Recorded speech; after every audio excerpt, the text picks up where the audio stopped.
Oh, so have I had my mic off this whole time? So tell me, how much did we miss? Did we miss the whole thing from the beginning? Yes. Well, I'm going to start over. Yeah.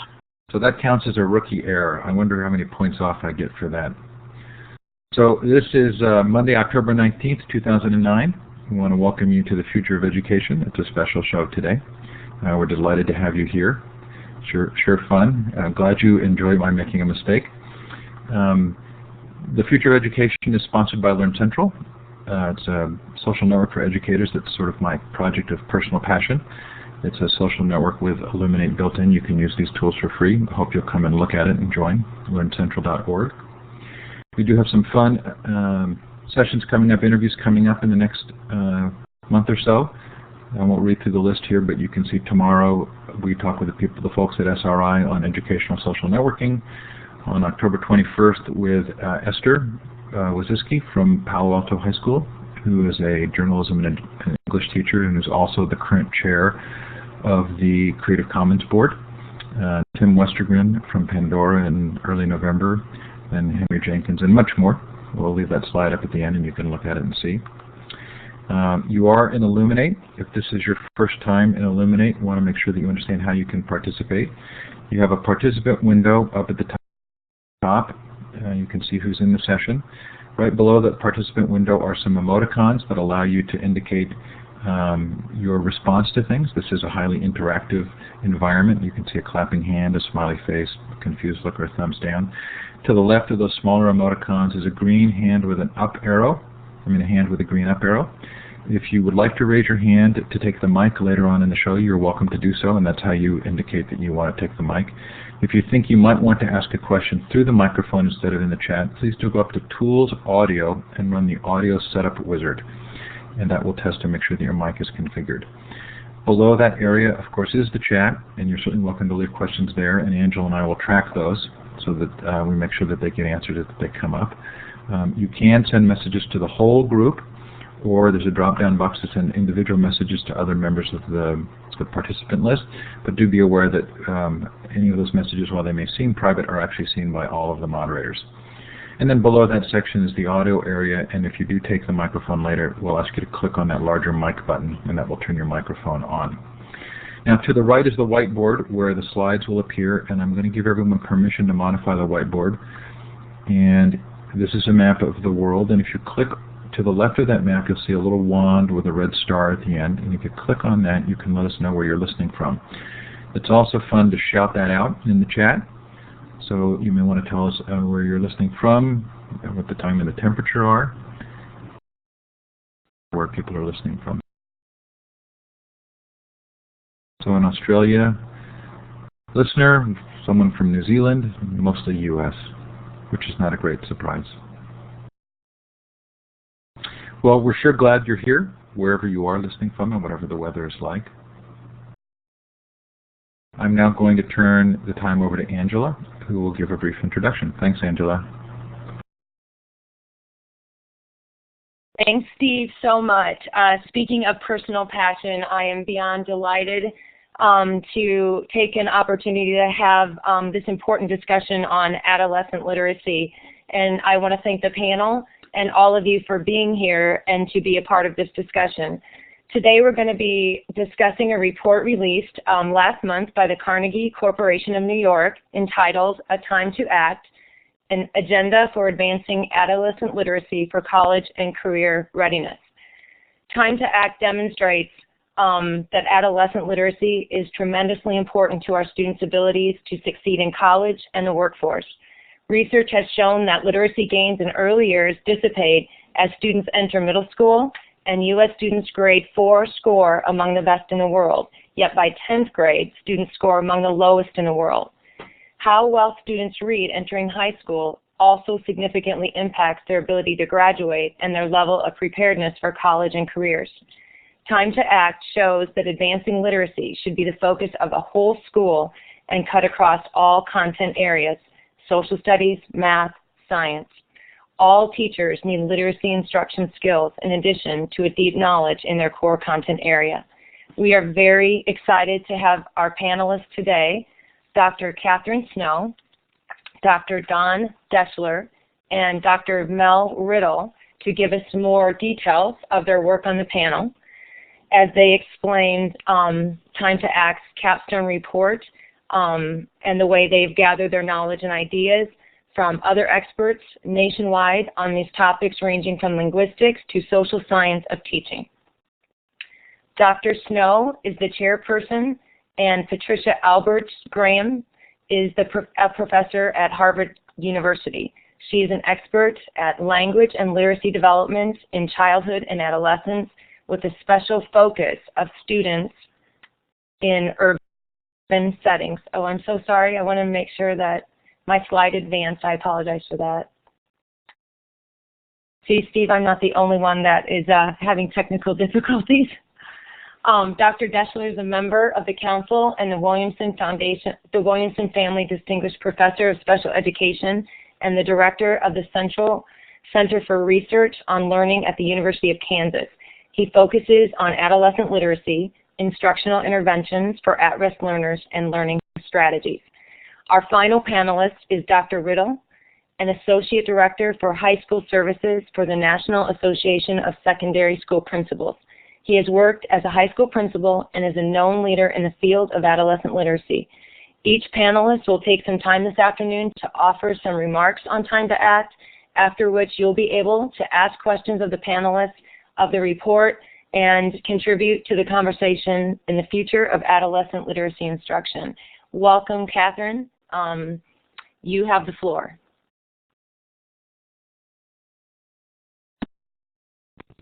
Thank you very much.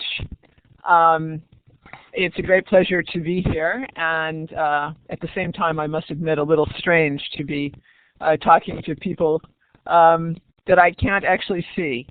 But it's good to be talking about this report. I think it's a report that synthesizes important information about a crucial topic, namely the crisis of adolescent literacy in the U.S. and in many other English-speaking countries around the world. This slide is meant to reflect the fact that while the Time to Act report was released recently, at the same time 5 additional reports were released that address different aspects of the adolescent literacy challenge. And indeed, there are many, many other reports that have been produced by the Adolescent Literacy Council that I'll talk about a bit more later. Why did we do this? Well, the report is important because it responds to the fact that 70% of 8th graders in the United States are not reading at a level that enables them, for example, to give details and examples to support themes in a literary passage, or to explain the use of the purpose of a practice-focused passage. 12th graders in very large numbers are unable to analyze irony or symbolism, or to extract information about a procedure. And these NAEP delivered data suggest that we are not doing a good enough job of preparing students in American schools to do the tasks that are crucial if they're going to function well in college, if they're going to function in the workplace. There are lots and lots of specific indicators of the size of the challenge around adolescent literacy. 8 million students in grades 4 to 12 read below grade level, according to the NCES analysis. Those numbers are much greater among low-income students. In many urban schools, a minority of students are reading at the appropriate grade level. And if these students are unable to read at the appropriate grade level, then of course they're going to have great difficulty learning the math, the history, the social studies, the science, the other topics that we expect students to be becoming skilled in as they go through middle school and high school. There are massive complaints from those who receive graduates of American high schools at community colleges and four-year universities that they are unable to do the work that is expected of them at those levels. So those are the demographic and the educational reasons for this report. Let me tell you a little bit about how the report happened. In 2002, the Carnegie Corporation of New York commissioned RAND to convene a task force to summarize what was then known about adolescent literacy and to identify gaps in the knowledge base. This was an attempt to replicate to some extent the procedures that had already generated 2 reports, Preventing Reading Difficulties in Young Children and the National Reading Panel report, that summarized what was known about the state of the nation, the state of the nation's children, up to grade 3, and to raise awareness of the fact that ensuring that all American children read at 3rd grade level by the end of 3rd grade hardly solves the literacy problem in the country. The RAND task force delivered a briefing book to the which then became was sufficiently thick and sufficiently full of facts and full of questions that the Carnegie decided to establish a council on advancing adolescent literacy and delivered the briefing book to the council with the task of moving forward on thinking about and maybe addressing this problem. So the council, which Mel Riddle and Don Deschler and a number of other people were all members of, worked over the course of 3 years to identify gaps in our knowledge, to commission white papers to try to fill those gaps, to think about the practical needs of schools, of state departments of education, of the federal level of involvement in education, to think about practical steps that could be taken to improve the adolescent literacy outcomes in this country. One practical step was promoting the national conversation, and Carnegie Corporation has been very involved in doing that. We did not have the resources to do all the work that needed to be done, but we did try to recycle excellent work done elsewhere by repackaging it in accessible reports and developed policy recommendations. The Carnegie Corporation approach to thinking about adolescent literacy starts with exploiting the term adolescent shamelessly. Adolescent isn't actually quite the right term, quite the most precise term, because we're really thinking about literacy from 4th grade through early college, both pre-adolescent and post-adolescence. But something about the term adolescence attracts people's attention in ways that 4th to 14th grade doesn't. So we felt happy to exploit the fact that the term adolescent attracts attention. Our approach was also the Carnegie Corporation approach, and as well as the approach of the council, was to start many parallel lines of work, recognizing that this is a very, very complex issue and there's not going to be a single solution. But to try to create synergies among researchers, among advocacy specialists, to review research, to sponsor research, to try to attack this problem from many, many different angles. And finally, to get the message out that adolescent literacy is absolutely crucial to high school completion, to higher education, to employability, to participating in citizenship activities, to the quality of life, quite frankly. The council, as I said, generated lots and lots of white papers and products, and this is a brief selection of them. All of these are available on the Carnegie Corporation website, www.carnegie.org/literacy-TTA. But just to get back to the report for a moment, the main sections of the report focus on a vision, literacy for all, what's wrong with the current picture on literacy for adolescents, a definition of the challenge, some of the many steps it would take to get adolescents college and career ready, the keys, underpinnings of successful reform, and Don Deschler and Mel Riddle will talk about the aspects of that from the school level. The agenda, re-engineering for change, what can states do, what can the federal government do, and then finally a call to action.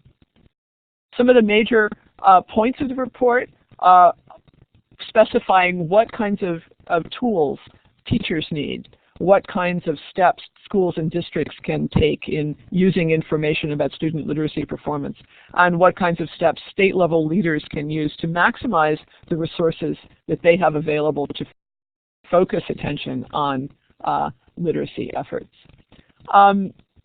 A very important point in this report is that we are not arguing that we should defocus attention on K through 3 or pre-K through 3. What children learn in preschool and in kindergarten and in the primary grades about literacy is very, very important. And it's the basis for further growth and further excellent instruction. The point is that it is not enough. We cannot inoculate children against literacy failure by doing a great job in the primary grades and then forgetting about literacy in the middle grades. 4th graders, 6th graders, 9th graders need explicit instruction in how to read what they need to read, in how to discuss, in how to talk about the content areas that they're learning about. And of course, the children who fall behind need targeted interventions. So that long list of commissioned reports and grant-supported work along the way, let me just talk about a couple of them for a couple of minutes before I pass the microphone on. Writing Next, Dolores Perrin and Steve Graham wrote a wonderful review of the literature on writing and summarized the techniques that have been found to be effective in improving students' writing. What can you do in the classroom to improve students' writing? Focusing here on writing for learning, not creative writing, not writing so much in English language arts, but writing in history, writing in math, and writing in social studies. Don Deschler, together with Anne-Marie Palensar, Gina Bianco-Rosa, and Marnie Nair, produced this wonderfully informative compilation of information about programs for struggling adolescent readers, with lots of information about each of those programs, who's it meant for, what age, what students with what kinds of problems, students from what demographic categories, as well as a summary of information about the knowledge base, the research base supporting all of those programs, or in many cases, the absence of that research base. Double the Work is a summary of information compiled by the National Literacy Panel focusing on language minority learners, but this extracts what we know about adolescent English language learners, the kids who have the double challenge of learning English while learning to read as adolescents in American schools because they come from other language backgrounds. Two items that are relevant to the domain of differentiating literacy instruction across the content areas and actually teaching kids to read what they need to know so that they can learn what they need to know in the content areas, and they can learn how to read differentially in math, in history, and in language arts, and in science. One is this report called Literacy Instruction in the Content Area, written by Carol Lee, and a wonderful article in the Harvard Ed Review special issue on adolescent literacy by Tim Shanahan and Cynthia Shanahan. Measures for Change reviews the demographics, the demographic challenge of adolescent struggling readers. And there are other reports as well on the website. I urge you to go and look at them and download them if they interest you. Basically, what we argue in Time to Act is that we have learned from a long history of focus on early literacy instruction how to make system-wide change. You establish a research-based consensus about the practices that work. You implement systematic professional development focused on those practices. You use data about student performance to distribute resources. You insist on coherence, on shared priorities, focused on the problem you're interested in, and that works. That has worked to improve early reading outcomes. A similar approach would work to improve adolescent literacy outcomes, but the prioritization, the focus, the coherence is what we need. So we do know what to do. We have some excellent models for what to do. We do know that what we're doing now isn't enough. We argue in the report that now is indeed the time to act. I'm going to turn it over to Don Deschler. Thank you, Catherine. And I'd like to just build on a point that Catherine made a couple of times throughout her remarks, and that is it became very clear to us that there is no single easy solution to solving the adolescent literacy problem, but rather there's a broad array of things that are needed in order to address the problem in a significant, coordinated way. And let's see, the slides are going crazy here. There we go. So the subtitle to the report about our focus, the end goal is preparing students to be college ready and career ready. Well, in order to do that, the reality is the Lone Ranger principle to addressing the problem doesn't work. In other words, laying the problem at the doorstep of the supplemental reading teacher or the literacy coach or any other range of solutions that basically says a small group of people or individuals going to take care of the problem. It just doesn't work that way, and regrettably that's been our approach in many instances. But rather we need, if you will, a well-orchestrated army of people within a school and at the district level and the feeder schools going into either middle school or high school. And to the degree that we can get a coordinated effort among several people, we can find some success. The bottom line to the work that the council has done is the fact that we recognize that there are very unique but important roles for every member of the secondary staff relative to literacy instruction. But those roles vary depending on the skill sets of teachers and the various classes and responsibilities for instruction that they have. Repeatedly in our conversations, we came back to the point that we do not see every content teacher being a reading teacher. However, every teacher needs to teach students how to read the content in their classes. In other words, the teacher serves as a mediator for the students between the difficult content and the students. What are things teachers can do to mediate the understanding of that content and at the same time model for the students how they can go about learning science or history or whatever the subject matter may be.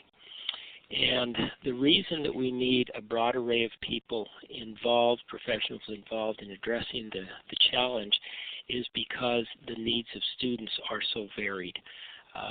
The reality is students require varying levels of intensity of instruction across content strategies and skills. And so we've talked within our deliberations and throughout the report about the importance of a continuum of literacy instruction. As depicted in this graphic, while not from the report, I put it together trying to indicate a couple things. With it, there's things that can be done to emphasize literacy competencies within a host of settings and by a host of teachers in different configurations. For example, in content classes, there are things that teachers can do to identify critical content that is difficult, and then how can they manipulate, transform, or change that to make it easier and more learner-friendly. Likewise, they can embed some key strategies, modeling for students how to learn and navigate discipline-specific content. For students who don't respond to what might be done within the discipline-specific classes, many schools offer instructional configurations where students can get much more intensive, targeted reading instruction. These are known by a variety of names. I've labeled it supplemental classes here, in which they receive intensive strategy instruction and intensive basic skill instruction, the purpose of which is to arm them with sufficient skills that students can independently navigate the discipline textbooks. And then some students are so in need of specific services that we may need to call upon the expertise of speech-language therapists or pathologists who really have a solid grounding in language, and many of the problems that we see struggling adolescent learners to have are language-based. So the other point of this graphic before I move on is the fact that the overlapping depiction here underscores the fact that it's so easy in high schools to and middle and junior high schools to get siloed services, to have what is happening in the gen ed class pretty much divorced from what's happening in the supplemental class and so forth. And if that's the case, the students' education ends up being quite fragmented, and they really don't benefit as much as they could if we were coordinated. So some core action steps, standing back from this, that we see are the following. Number one, the establishment of a literacy leadership team or some configuration of a team, maybe tied in with the school leadership team. Again, known by a variety of names, but a team of teachers and administrators who assume responsibility for studying the problem of adolescent literacy within their specific school, profiling the needs of students, identifying professional development that needs to be done, coming up with protocols for peer coaching and so forth. In essence, a team to drive literacy growth and literacy reform on a building-to-building basis. Another key component is putting in place, if it is not there already, a process for screening all students as they enter a school to determine the literacy profile of students within a school. Typically, state exams don't provide that level of detail to teachers, and so we don't have the kind of information that's needed to make wise educational decisions on students and to allocate resources. We know in some schools we may have 10% of the students who have decoding problems, whereas in another school we may have 30%. That has implications for professional development and resource allocation and so forth. Thirdly, to build a continuum of literacy supports to match that profile that has emerged through the screening, and I just spoke about some of the components that might be in that continuum of literacy supports. And then finally, to really tend to this notion of coordinating within and across grade levels.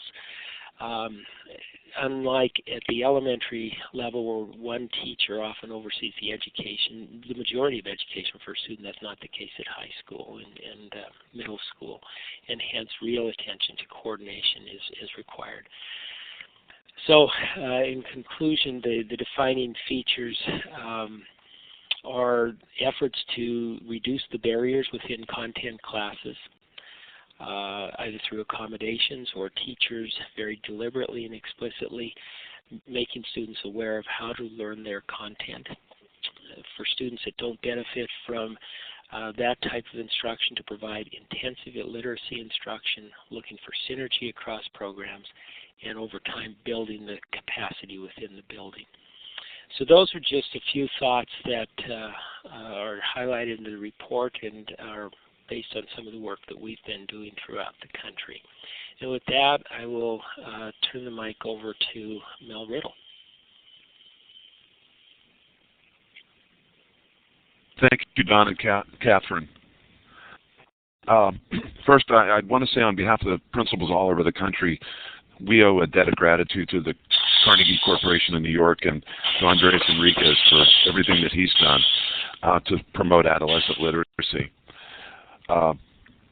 I see literacy as the gateway skill, and I personally witnessed how a school-wide comprehensive literacy program could really turn a school around, take a failing school and make it a high-achieving school, and offer hope and motivation to hundreds and thousands of kids in those that have gone through that school in the last decade.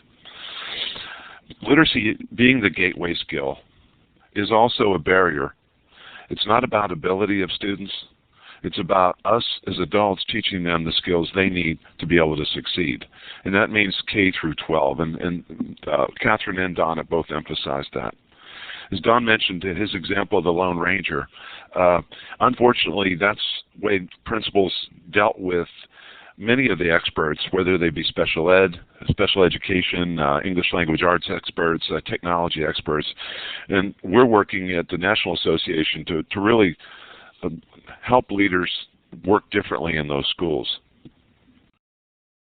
Really talking about authentic literacy, and again, we've mentioned publications, writing. We're really talking about not just reading words, but comprehension at high levels, writing, speaking, and thinking at high levels. Any principal who's interested in raising student achievement has to talk about literacy, and I go to conferences and meetings repeatedly, listen to them talk about programs like professional learning communities, small learning communities, advisory programs, career academies, ninth grade academies, and believe me, they all work. But they don't work if students can't read and if they don't have the reading skills. We know how to teach students to read. When I started my reform efforts in the 90s, we didn't really have the resources that principals have today, thanks to the Carnegie Corporation and others.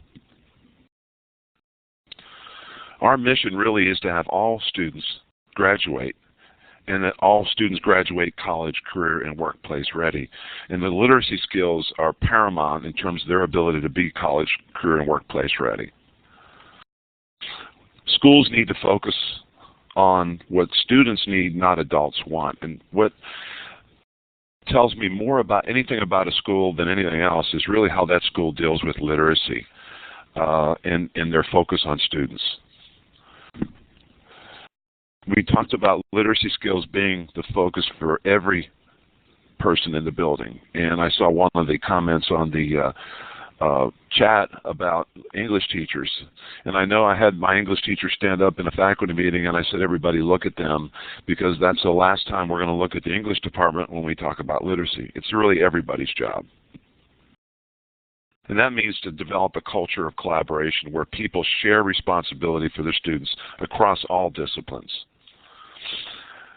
Really, the keys in a school-wide literacy effort are, one, people have to believe that all students can learn and succeed, number one, or they won't put the effort in literacy. And that means having high expectations, that students can be college and workplace ready, that we all take responsibility for our students, not their students. And then very importantly, that we understand that some students just need more time. Don talked about targeted and tiered interventions and various ways of teaching students who need help. That takes time, and we have to be willing to take the time and make time in our schedules for students to learn those skills. I can't emphasize enough the importance of annual diagnostic assessments.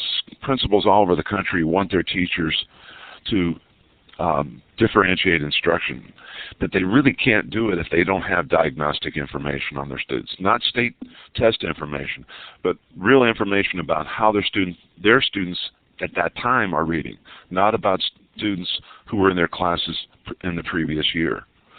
Also, we talk to principals about not making decisions on students unless they have multiple data points, and that there's continuous monitoring. That means annual diagnostic assessments for all students, starting in the spring of the 8th grade, and continually monitoring their progress. The role of the school leader really is to be a learning leader, and not the Lone Ranger, but a partner with the literacy coach and literacy leadership and literacy council in their school. Literacy must be a priority. And I ask principals, if literacy isn't important, a priority, what is? And we establish policies, not only state, district, but local school policies that relate to professional development and how we're going to deal with literacy across the curriculum.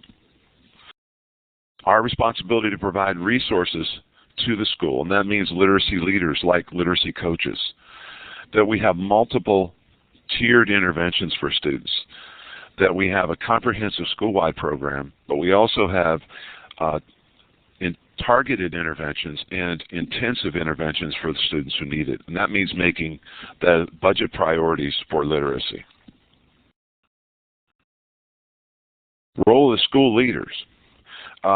Teachers teach the language of their content area, and that's really an important thing. We talked about teachers not being all teachers being reading teachers, but really teachers understanding the role that they teach the language of their specific subject area. It means building capacity within the school, and that's a long-term effort. That means continuous, connected, ongoing, and job-embedded professional development for a minimum of 3 to 5 years, and then ongoing for new teachers as they enter the school. Students need consistent instruction, they need a comprehensive school-wide program, and they need content-specific strategies to help them improve and teach students in their content areas. Literacy for students is not just for weak students, not for students who read below grade level. It's for every student. It's about raising the bar for everyone and making all students college and workplace ready. We want to keep students on target. That's why we need to do annual diagnostic assessments. We need to provide them the services they need when they need them. And most importantly, we can't allow students to fall behind. I saw the number one problem we have is we allow students to fall so far behind it's extremely difficult to catch them up. We need a plan for every student, and literacy has to be a part of that plan. If we're going to reach all students and raise them up, each student must be treated as an individual. And at my school, we spelled hope, R-E-A-D. Thank you.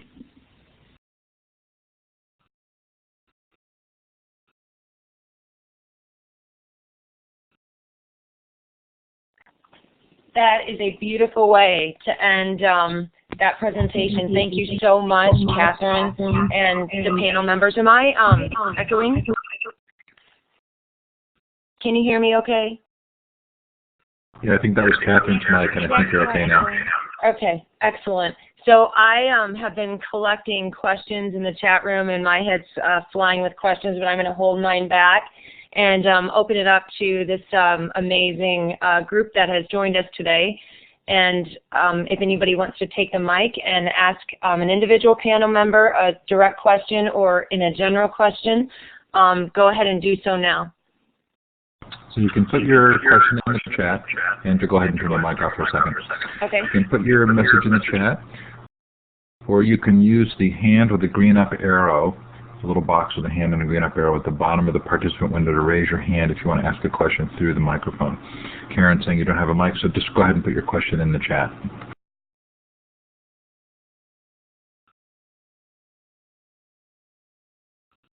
And Angela, I'll let you field those questions and direct them. Okay, I'm going to speak for Karen, and she is asking a question that many questions have been sent to me this week. And where do you see technology and assistive technology fit into your vision of adolescent literacy? And to any panel member. Well, let me start, although I think Mel and Don should respond from their school-based perspectives as well. Technology is part of what all students have to learn to use. So being literate nowadays means being literate in technological contexts. So at one level, I think it fits in because using the internet, reading on screen is part of having 21st century literacy skills. Assistive technology, or technology in context of supplementary reading instruction, my response is, if that's what the question is really meant to be about, my response to that is if it works, we should use it. We need good, solid evidence that it works before we invest heavily in it. Karen, I'm going to give you a chance. Is that clarifying your question, or do you have more specific to the assistive part of technology?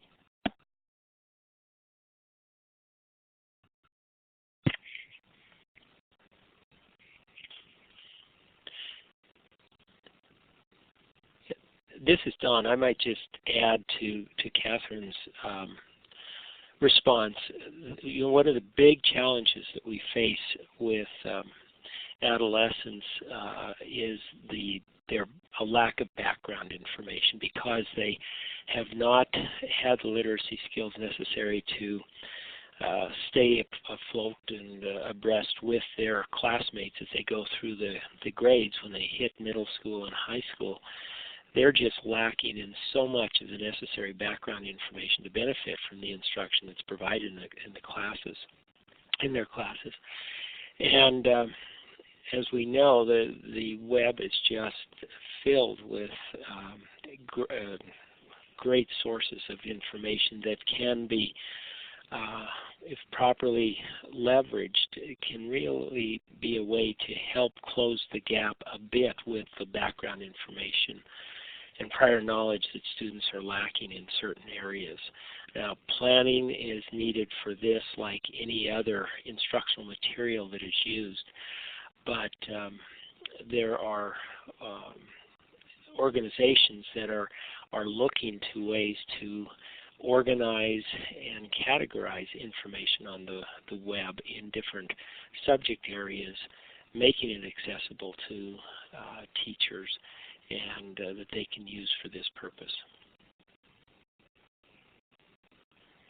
This is Mel. Technology is a tool and has to be used to supplement what teachers are doing. It should not be used in place of the teacher. And it's not about putting kids in a reading lab and letting them sit there hour after hour. But it certainly creates a low-threat environment, particularly when you have older, undercredited students who have reading difficulties. It really enables them to have a stress-free or a threat-free learning situation. But it has to be directed and has to be used sparingly. It does motivate students. When we said as our literacy program matured that. And I think this is what Don was saying, that about 80% of our success was going to be pre-reading strategies, and that means background knowledge, helping students read with a purpose, giving them indicators of what to look for in their reading strategy. So that was an important thing for us. Thank you. Is there another person who wants to raise a question?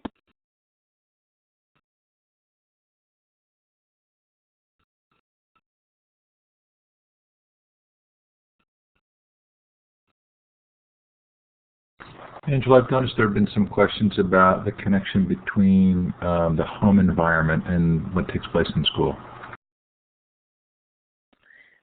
Any of the panel members want to talk about the home and school connection as it relates to literacy?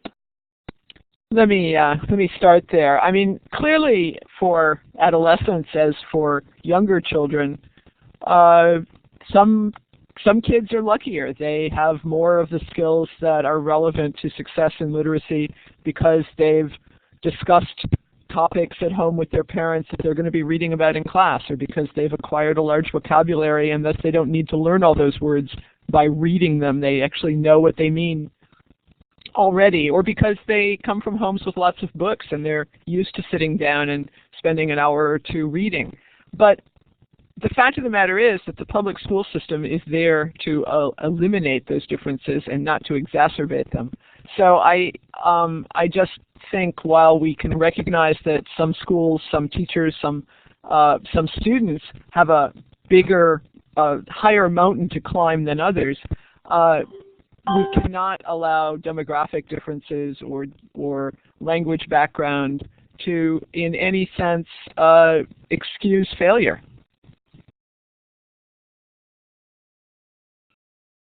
This is Mel.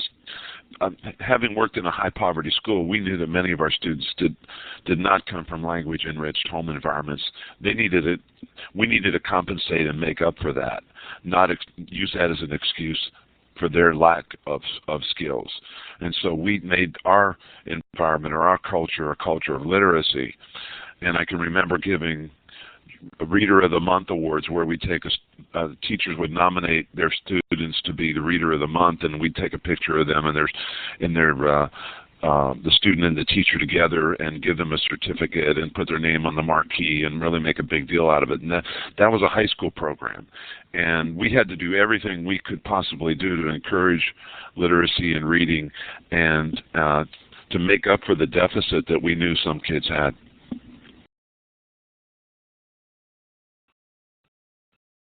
Thanks. We're getting several questions that sort of relate to the theme of the emotional aspect of reading, building a culture of reading in the classroom, a context of reading where adolescents actually see reading as something other than schoolwork or an assignment, something that's required, and more as a lifestyle. Does the report offer suggestions on how to position reading in both an academic, a cognitive, and an emotional context?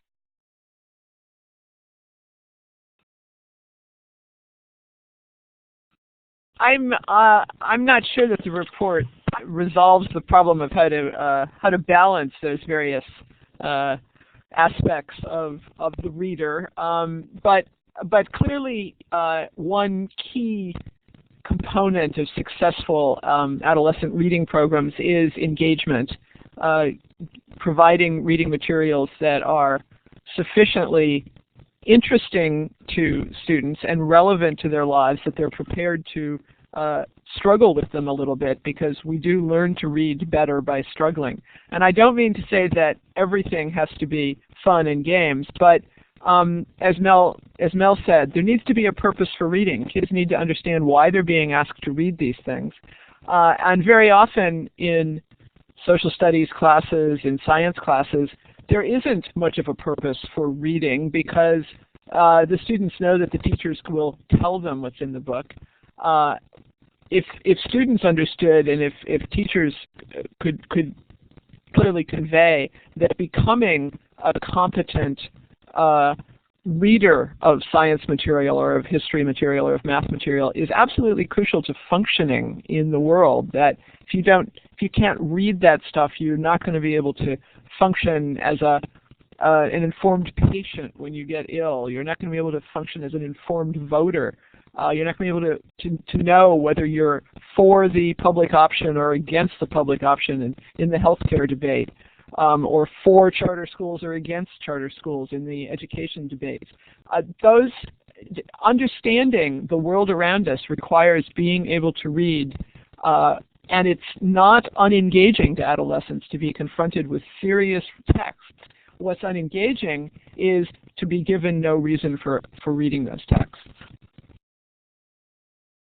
Yeah, this is Don. Just building on the point Catherine made, in several of the projects we're currently working on in high schools, one of the tacks that we've taken to address the issue of engagement is around the issue of goal setting. That is, before we really move into, and some of this work is taking place in supplemental reading classes for students who are considerably behind. And, they've encountered nothing but, or a great deal of failure relative to reading experiences, and so how do we re-engage them?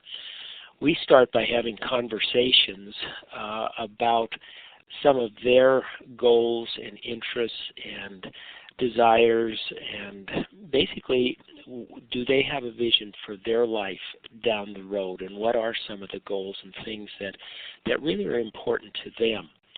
And then in light of that, we set up some specific targets and try to make those very explicit connections that Catherine talked about between things that are important in their life, and how can we back that now into the reading that we're going to be doing so they can see that direct connection. And it's not a one-time thing that you make that point. You have to repeatedly come back to that so students can see that connection and find a reason to invest the time and energy into the reading process.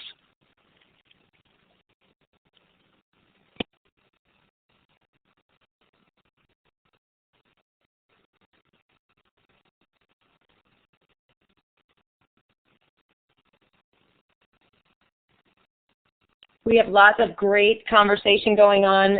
Just to share with you, I will post the chat and the link to this for those of you that weren't able to be here for the whole show or being able to share and go back and look at the conversation. Catherine, I loved what you said about understanding the world around us, and the world and the content in any area requires us to read. And in order to make sense of that, writing or being able to share with others what we are understanding is so critical. What are the connections that you're seeing in this vision with writing and the direction of writing? Writing, as you say, it can be a crucial contribution to comprehension.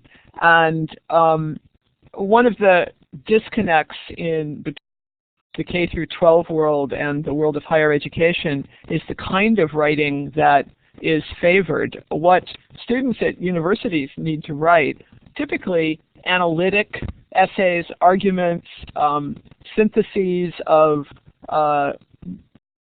information from a variety of sources.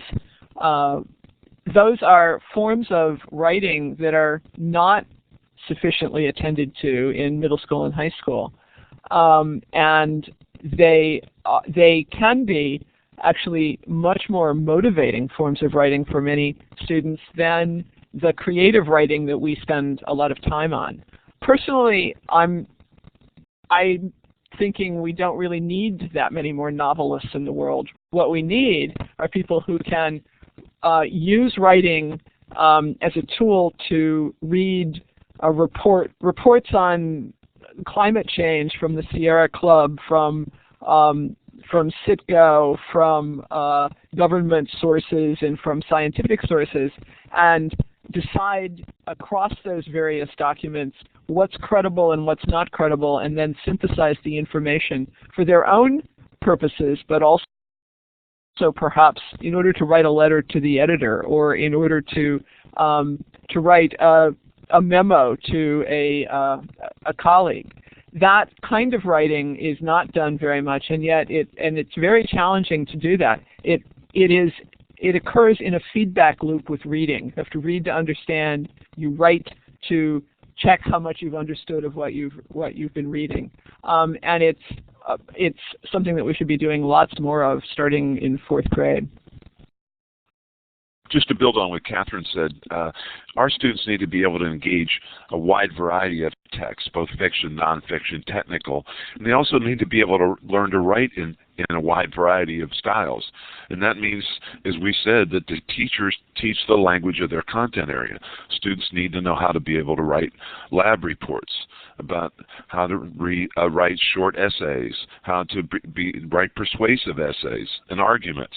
They need to be able to write in a variety of different ways, and that's why we take the focus off of the English department and put it on every other department to teach literacy skills.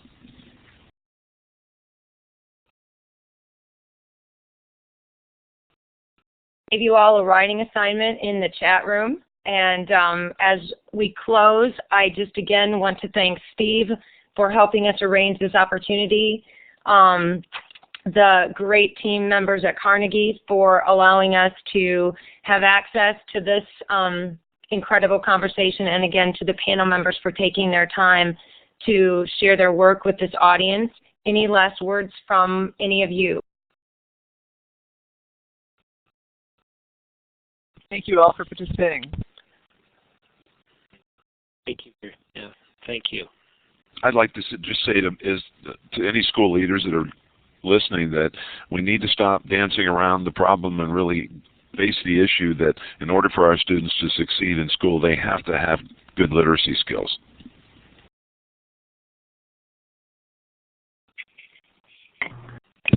Hi everybody, this is Steve. That was a terrific session, and I'm going to clap here. It was very fun for me to participate in this. I really appreciate it. There's nothing I love more than having my child use a word they've read in a book they've never heard before. Even when they mispronounce it, it's sort of a moment of parental joy. And really appreciate the focus on literacy that this session has provided. There is a survey that will pop up in your web browser after you're done with the session. Please do fill that out. It helps us to make sure that the future of education sessions are interesting to you. Thanks so much to the panel. Thanks to Angela. Thanks to you for turning out today in the middle of the day for most of you. Really appreciate it. And the recordings will be up later today or tomorrow. A full Illuminate recording, an audio podcast recording, and the chat. Thank you very much.